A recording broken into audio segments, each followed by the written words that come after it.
Hello students, मैं हूं विकास और मैं आप सभी का नॉलेज बीम यूट्यूब चैनल के एक नए वीडियो में पुनः स्वागत करता हूं। स्टूडेंट, जैसा कि आज क्लास 10 के विद्यार्थियों का हिंदी का पेपर था, तो इस वीडियो में मैं आपको इस हिंदी के पेपर का जो आंसर है क्या होगा यह मैं आपको इस वीडियो में जो है शो करने वाला हूं। तो इस पेपर को मैं आंसर के साथ शो करूंगा, इसलिए आप जो है अपने आंसर को मैच कर सकते हैं कि आपके कितने आंसर जो है सही हुए हैं। तो जल्दी से मैं आपको ये पेपर शो करता हूँ। तो देख सकते हैं कक्षा 10 का ये हिंदी का पेपर है, वर्ष 2023 का।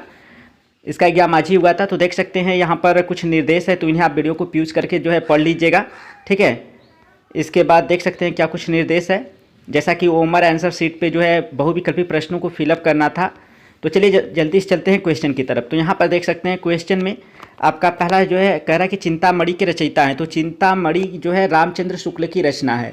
इन सबका प्रिपरेशन जो है हमारे mobile application knowledge beam quiz पर आपको देखने को मिला होगा। बहुत ही आप अगर ने उससे स्टडी किए होंगे तो सारे क्वेश्चन लगभग आपके मैच कर गए होंगे। इसके बाद पंच परमेश्वर कहानी के लेखक हैं तो प्रेमचंद। और यदि आप जो है इंग्लिश की तैयारी करना चाहते हैं तो ज़रूर जो है हमारे टेलीग्राम चैनल को विजिट करें। वहाँ पर जो है मैं आपको स्पष्ट कर दूंगा कि किस तरह से आपको इंग्लिश की तैयारी करनी है, ठीक है। और पूरा आप तैयारी कर सकते हैं वहाँ से।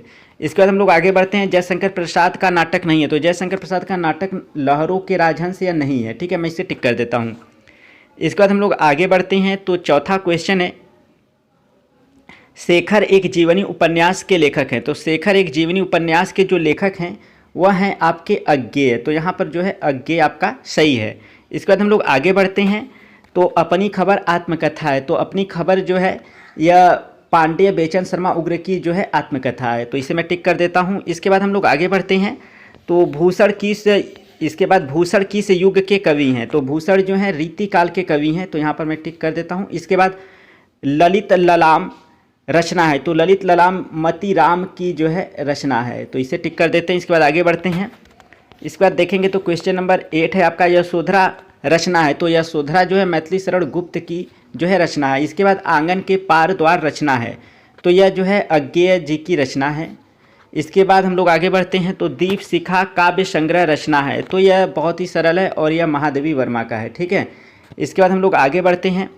तो क्वेश्चन नंबर 11 है, करुण रस का स्थायी भाव है। तो करुण रस का स्थायी भाव आपका शोक होता है। तो इसे मैं टिक कर देता हूँ।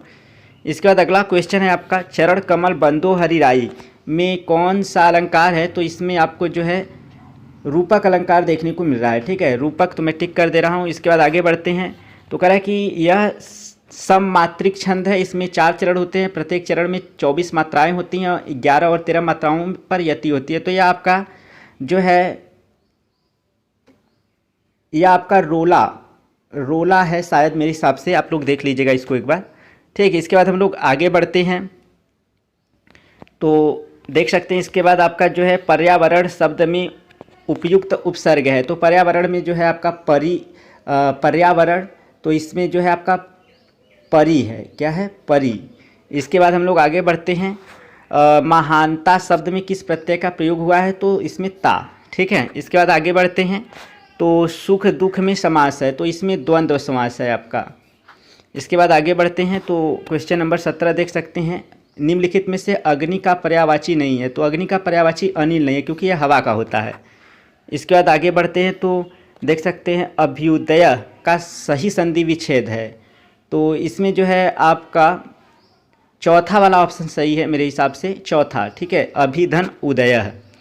इसके बाद हम लोग आगे बढ़ते हैं। तो मधु शब्द का पंचमी विभक्ति एवं एक वचन रूप है। तो बहुत सरल है, यह मधुना रहेगा, ठीक है।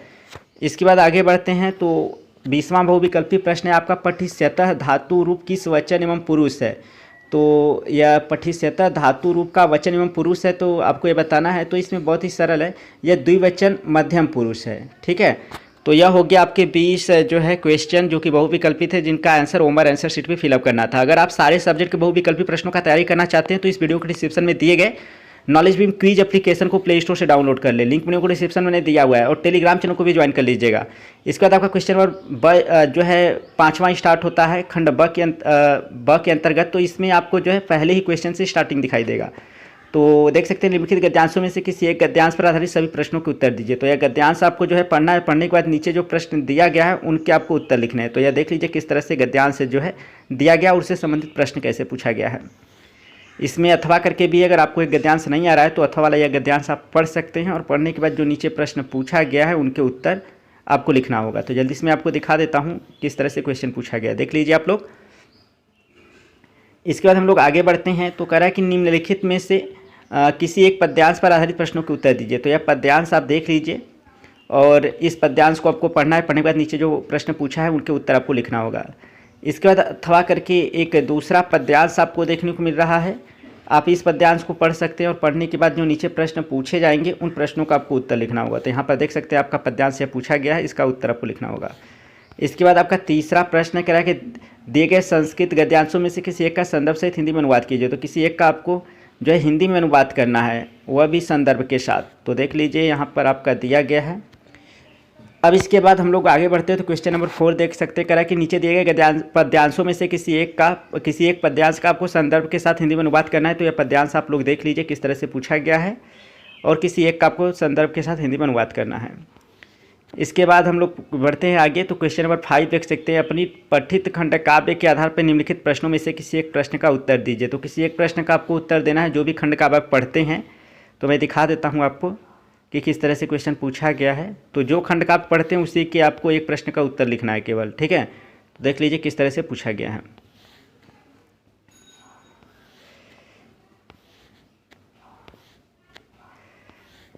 इसके बाद हम लोग आगे बढ़ते हैं। तो क्वेश्चन नंबर 6 से देख सकते हैं, कह रहा है कि दिए गए लेखकों में से किसी एक लेखक का जीवन परिचय देते हैं उनकी प्रमुख रचना का उल्लेख कीजिए। तो प्रमुख रचना का उल्लेख करना है। यहाँ पर देख सकते हैं किस तरह से आपको 3 लेखक देखने को मिल रहा है। तो इन सब पर मैंने जो है ऑलरेडी हमारे चैनल पर वीडियो अवेलेबल था, अगर आपने तैयारी किया होगा तो। इसके बाद देख सकते हैं आपको ख वाले में किसी एक कवि का जीवन परिचय देते उनकी किसी एक रचना का नाम लिखना है। इसके बाद आपका क्वेश्चन नंबर 7 है, कह रहा है कि अपनी पाठ्य पुस्तक से कंठस्थ किया कोई श्लोक लिखिए जो इस प्रश्न पत्र में ना आया हो। इसके बाद आपका क्वेश्चन नंबर 8 है, निम्नलिखित में से किन्हीं 2 प्रश्नों के उत्तर संस्कृत में दीजिए। किन्हीं 2 प्रश्नों का उत्तर आपको संस्कृत में देना है।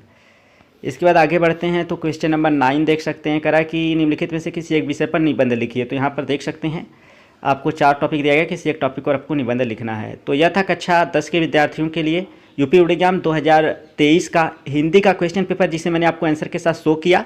तो अगर आप ऑब्जेक्टिव क्वेश्चन की तैयारी करना चाहते हैं सारे सब्जेक्ट का, तो हमारे नॉलेज में क्विज एप्लीकेशन को प्ले स्टोर से डाउनलोड कर लीजिएगा, लिंक वीडियो को डिस्क्रिप्शन में दिया गया है। और टेलीग्राम चैनल को ज्वाइन कर लीजिएगा, वहाँ से आप PDF जो है पेपर का डाउनलोड कर सकते हैं। तो टेलीग्राम चैनल का भी लिंक वीडियो को डिस्क्रिप्शन में। तो इस वीडियो फिलहाल इतना ही, मिलते हैं नेक्स्ट वीडियो में, तब तक thank you so much for watching this video.